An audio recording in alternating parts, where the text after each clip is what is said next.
Hey, Fan Nation, we're coming off a great weekend. This past weekend, we were over in Minnesota. We were on Lake Winnibigoshish, better known as Big Winnie, middle of the state, Bena, Minnesota. We were at Becker's Resort. The guys and gals had a great time. The fishing's been absolutely off the hook out there. The fish aren't the giants of Green Bay or Lake of the Woods, but they've got such a great population of 20-inch fish over there. It's fantastic. So we were at the Warrior Boats Kovash Marine Open on Sunday, August 2nd, and had a second husband and wife team win this year. Al and Bev Stanley, welcome to the wrap. How do you feel? Absolutely wonderful. I mean, there's a lot of great teams out there, Denny, and I'll tell you what, it feels great. We're very happy what happened. You know, I've known you now for about 4 years, Yes. since I started running Minnesota. And I remember the very first tournament that I met you, and it was on the river, and we were at Everett's Resort. And you both get out of the truck, and you come walking down the hill. And I said, no, it's okay. You can get back in your boat and just come up here. We'll check you in here. Bev says, oh, now this is going to be easy. And, Yeah. you know, and it's kind of been fun ever since then with you guys. Can you tell me a little bit about your pre-fishing? How, you know, Fan Nation, they always tell me, nobody ever tells us anything. So can you kind of tell us how your pre-fishing went and then how your tournament went? How everything went together? Well, we got up there Thursday, and we got on a lake. We just sort of bopped around and stuff, but we had a couple spots that some friends of ours had that were fishing it, and we went and checked them out, and we pulled on one of our spots that we were to go to, and it wasn't 10 minutes, and we had a 26 and a half, a 22 and a quarter, and a 22 and a half, I believe, on the pre-fish day. We weren't there 15 minutes. It was boom, boom, boom, and I looked at Bev and I said, we're out of here. We're not coming back here till Sunday morning. We'll just drive by ways and check it out and see what boats are here and this and that. And so we stayed away from that all weekend. And we had 3 other spots that were pretty good spots. We pull on one spot and we catch 1 or 2 that were, you know, that 22, 21 fish that lets you know that there was fish there. So then we'd even hop to another one. So you guys found 4 spots in pre-fishing that you knew had the kind of fish on it that could possibly produce even bigger. Right, go-to. Yep, those were our go-to spots. We have A, B, C, and sometimes a D. D was like, what do we do now? If we have to, we have to. Yeah, exactly. So did we end up in the A spot on Sunday morning and the fish were there? We ran up on A spot, and Weather was completely different. Yeah, wind was blowing. You know, we went in there, and by the time we got there, I sort of backed off a little bit. It was pretty wavy, and I don't know. I'm on the over 60 mark, so I slowed down, and we got there. So, and there was probably 8 boats there before us, and sitting on this one spot. And the key was when we did this Thursday, it was loaded with bait fish or bugs or whatever was in there. I mean, it was loaded with bait.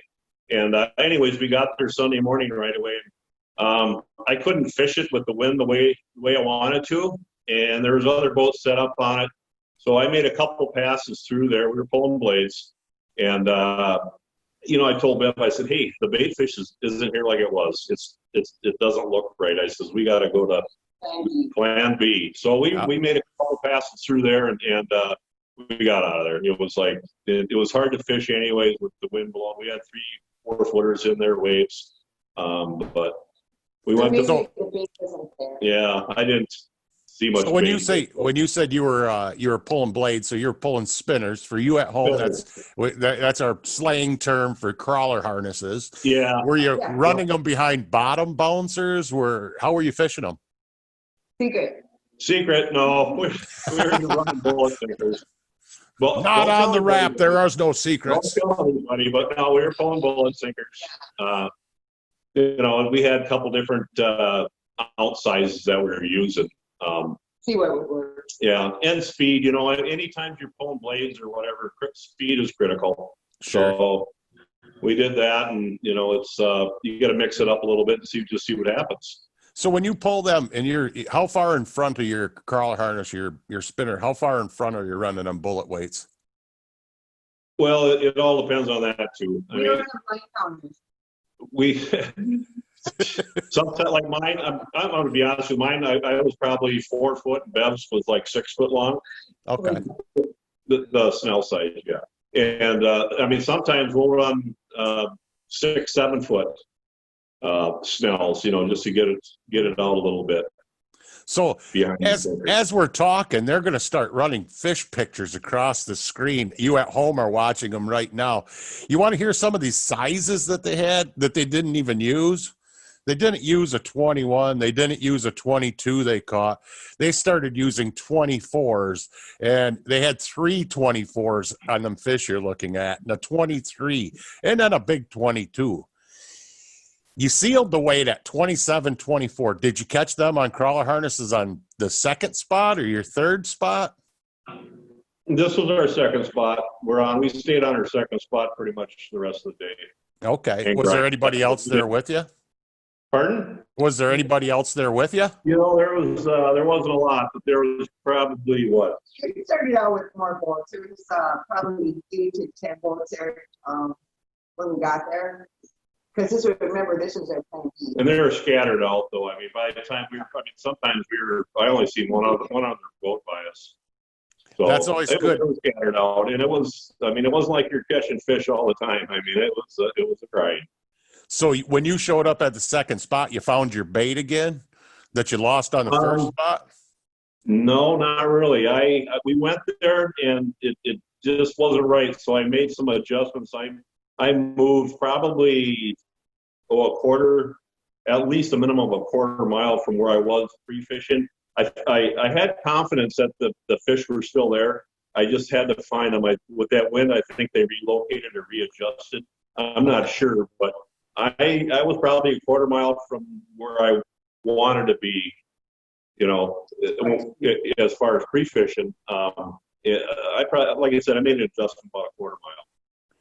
And, that's kind of what we're hearing from everybody from the tournament. Everybody found some fish in pre-fishing, but they just weren't there. A lot of good sticks with 1 pounder telling me, I don't know, we never could find them. They left, and we never stumbled back into them. And, sometimes when we're a little gray up here like this, we got some knowledge from the past we can check back in on.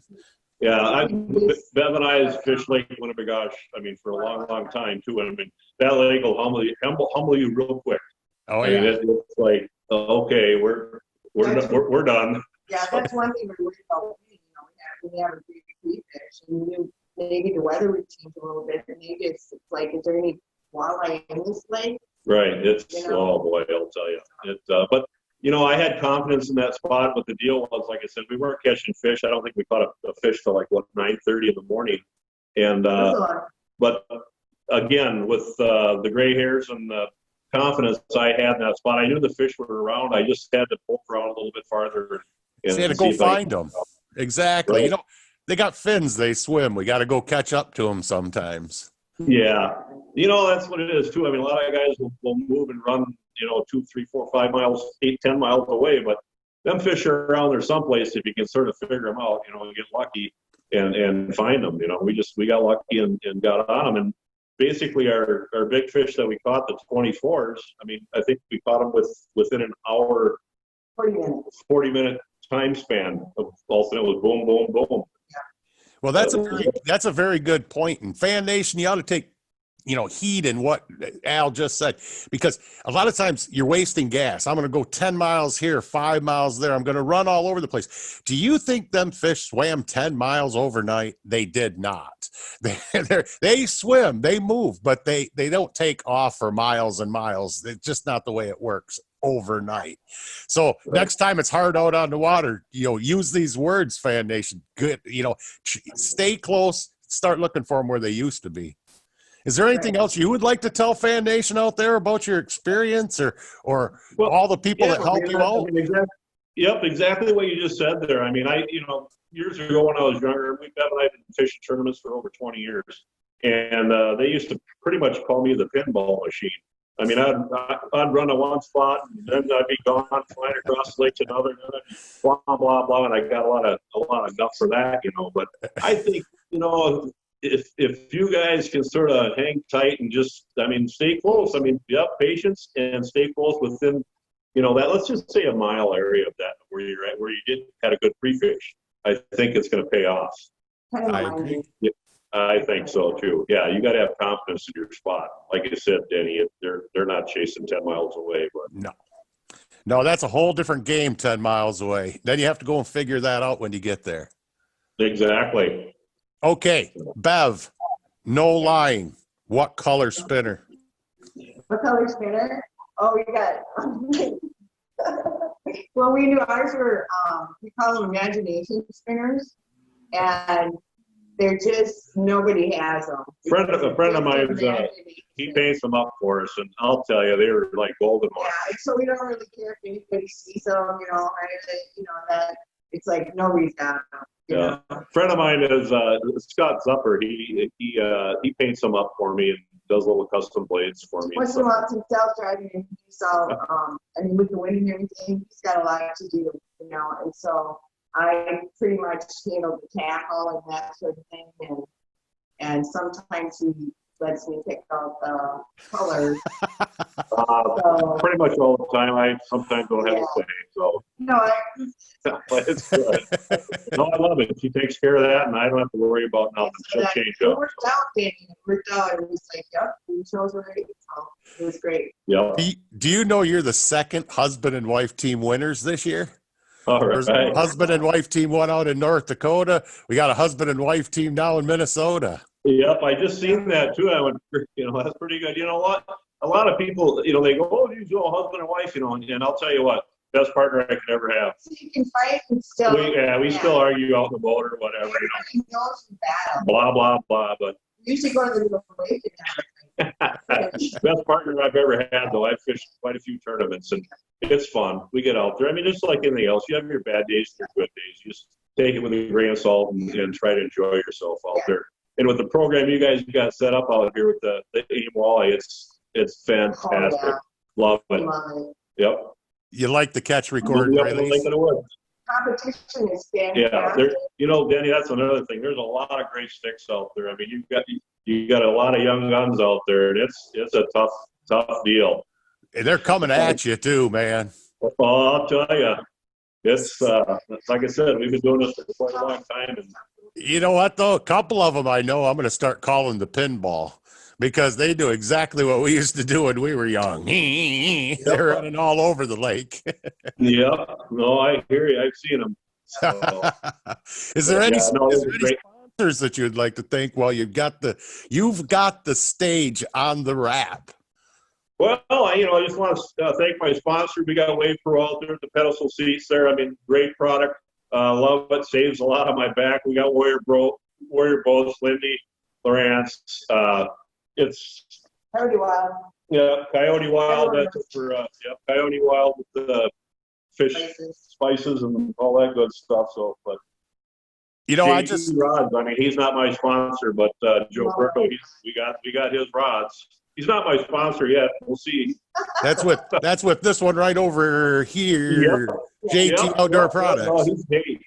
Like I said, try them. I have them and I use them. So they're absolutely that 7.3 Black Rain is just awesome rod. Oh yeah, no, JT's got some great rods out there, so we appreciate it. And Fan Nation, a lot of our sponsors give back to the anglers over and over in many different ways. Al and Bev, you guys made $7,000 by winning the tournament, and you're also signed up for the Warrior Cash. Warrior Cash is where an owner of a Warrior boat can sign up with Warrior, and if they place in the top 3 at any one of the AIM tournaments, they could take some Warrior Cash.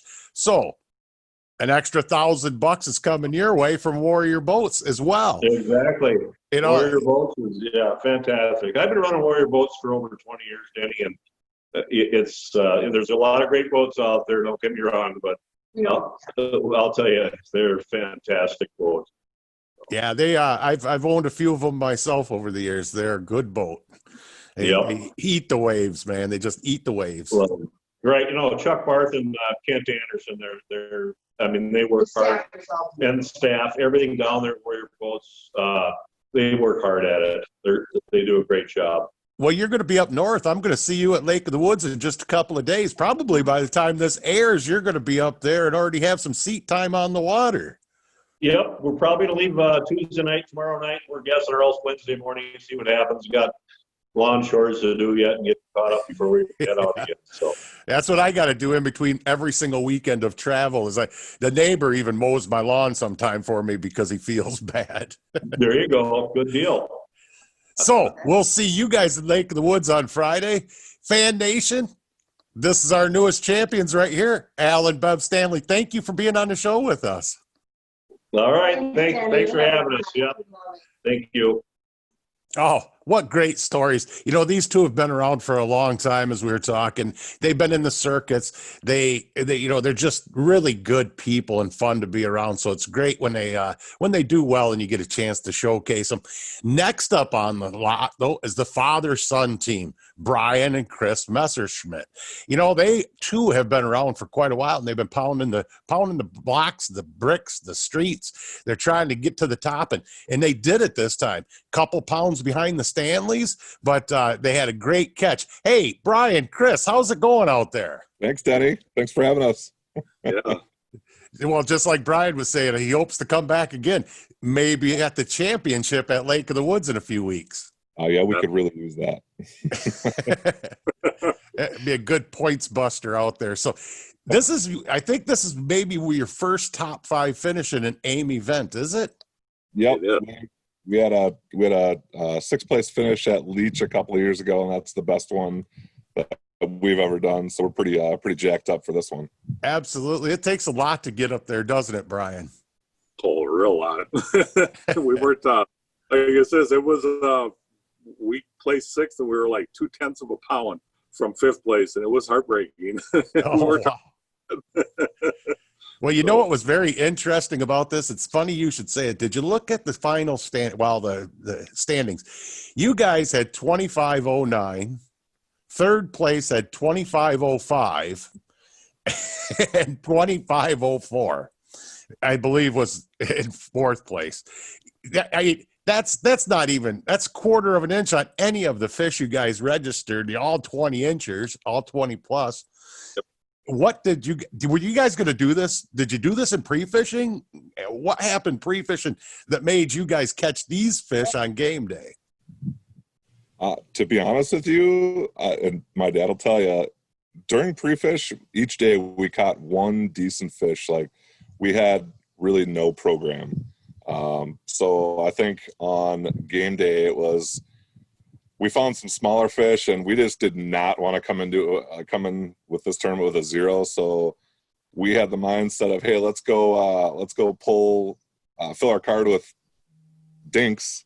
And we sure did it, because they were the minimum if you look at our card. And we thought by 8:30 we could fill the card with the little fish, and hey, let's go try to get some of a couple, maybe like 1 or 2 bigger ones after that. And I know on, what was it, Saturday afternoon, just before we were ready to go in, I saw a spot on the map, and I just went over it, and I looked at my dad. I said, wow, look at all the fish on the old Lawrence here, just lit up. And I'm like, on side scan, I mean, I could count the number of fish that were out there. And sure enough, as soon as we went past it, bam, I think we got like a 22, which, heck, I was ecstatic for that, because I hadn't caught a dang walleye all pre-fish.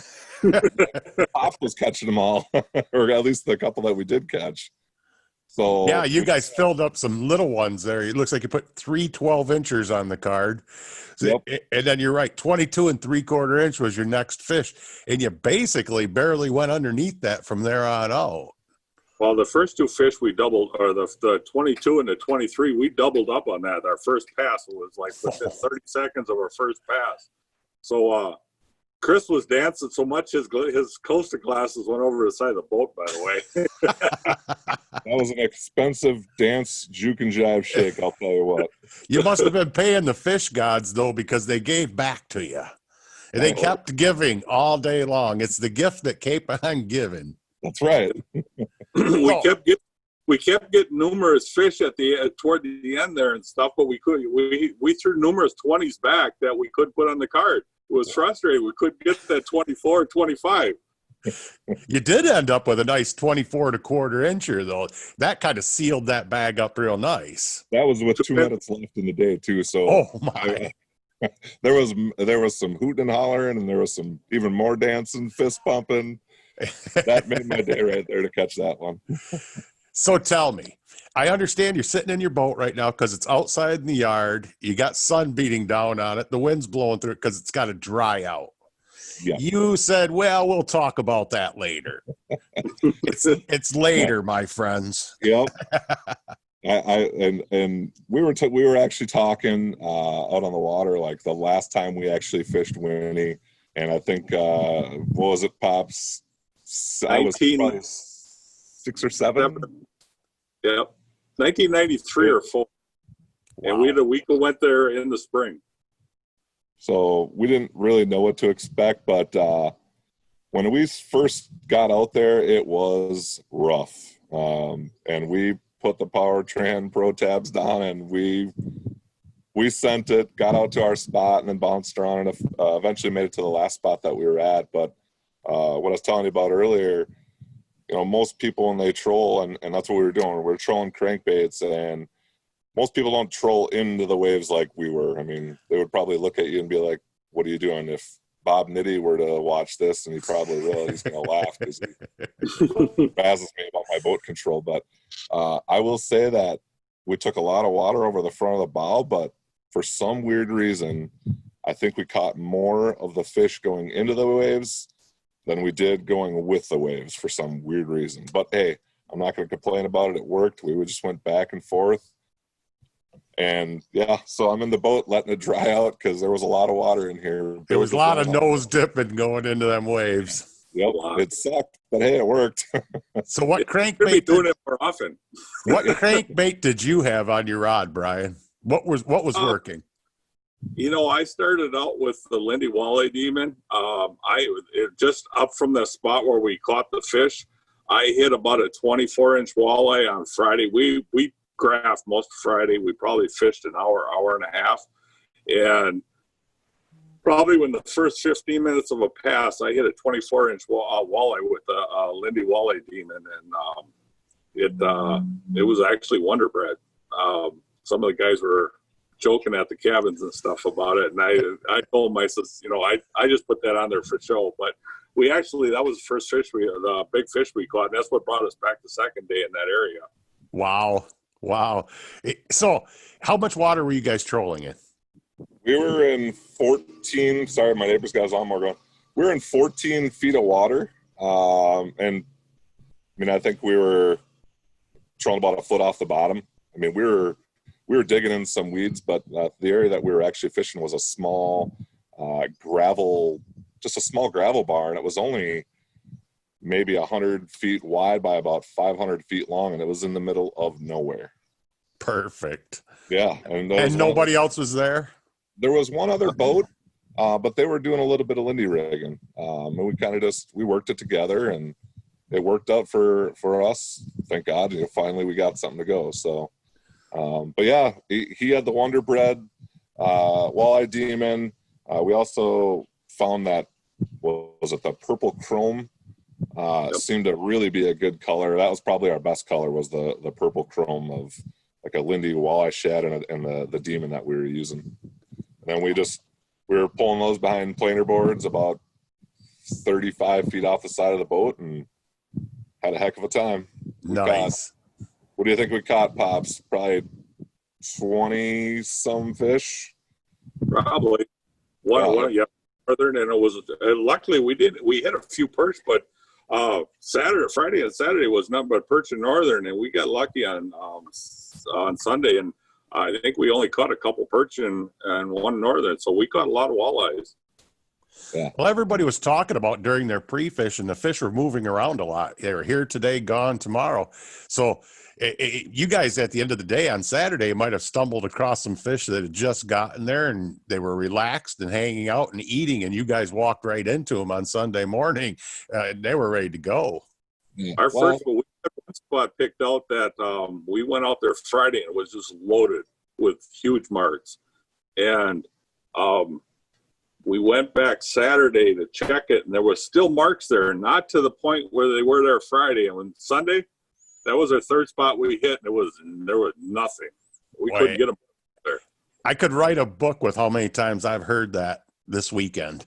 You know, good guys are coming in with 1 pound, you know, and they're like, I don't know. They're gone. They're in none of our spots. We don't know where they went. Anything else you guys would like to tell Fan Nation about your second place experience on Winnibigoshish? It's like I was telling him, you know, just getting to fish with the old man. That's what we do it for. It's all about the fun for us. If we win, we win. If not, as long as we have fun, that's all that counts. You know, we have to obviously shout out to the sponsors that help us out. Powertrain, I mean, Pro Tabs, I can't say enough about them on both of our boats. It's made the ride, I mean, an experience now. I mean, you're not getting beat up. One other thing I got to do is also say thanks to 2 other people. They help us out. I wouldn't really say they're sponsors, but Tuned Up Custom Rods. John over there got me set up with 4 brand new trolling rods that I had never used, and we put those things to work this weekend. So managed to say that those rods are unbelievable, and they're not leaving my boat. That's for sure. I'm gonna probably get more from them. And then Amped Outdoors as well. I got all brand new lithium batteries from those guys, from Matt, and trolling into the wind, even though I had the kicker going. I mean, I was running my trolling motor at 70% most of the day, and I had plenty of battery left. So I think also having the new Power Pull charger in the boat kind of helped that, because when you're running it, obviously charges up your battery. So I don't worry about that stuff anymore. We did use the Power Pull a lot, especially going with the waves. Even without the trolling motor down, or without it on, you were cooking. So I had to have the Power Pull blade on there, and we definitely used that. I don't know if Pop says anything else. I know my kid was all pretty, both of them were pretty jacked up when I told him I had a second place. And Dad got another trophy finally this year. Finally. I never got an A1. Yeah, no kid, Chris can't rub it in. I have one now too, buddy. He's referring to, I fished an MTT earlier this year and took a 10th place. What I call a participation award trophy at 10th place. It's good to have one in the top 5 finally. It's been a long time, and 5 years we were working for this. Yep. So we just need to do it a couple more 5 times. years before the next one, though. Yeah, that's right. The door has now opened, gentlemen. Walk through. Yeah. Well, thanks for being on the wrap. I really appreciate your time this afternoon, and we're going to see you guys up at Lake of the Woods, I'm sure. Definitely will be there. All right. Thank you very much. Thanks, Danny. What a great interview with a couple of great guys. Now, you want to get involved? This year it's over with. We got all of our qualifiers in now in North Dakota, Minnesota, and Wisconsin. All that's left is the 3 state championships, crowning the champions. The team of the year, the Yamaha Motor Corp team of the year, is going to get crowned. So if you want to come out and play with us next year, we would love to have you. Go to aimfishing.com. Follow us right here at AIM Pro Walleye Series on Facebook. Keep your ear to the grindstone, because next year's schedule will be coming out in September to early October. We'll get it out there early for you. And until then, I hope you enjoyed the wrap.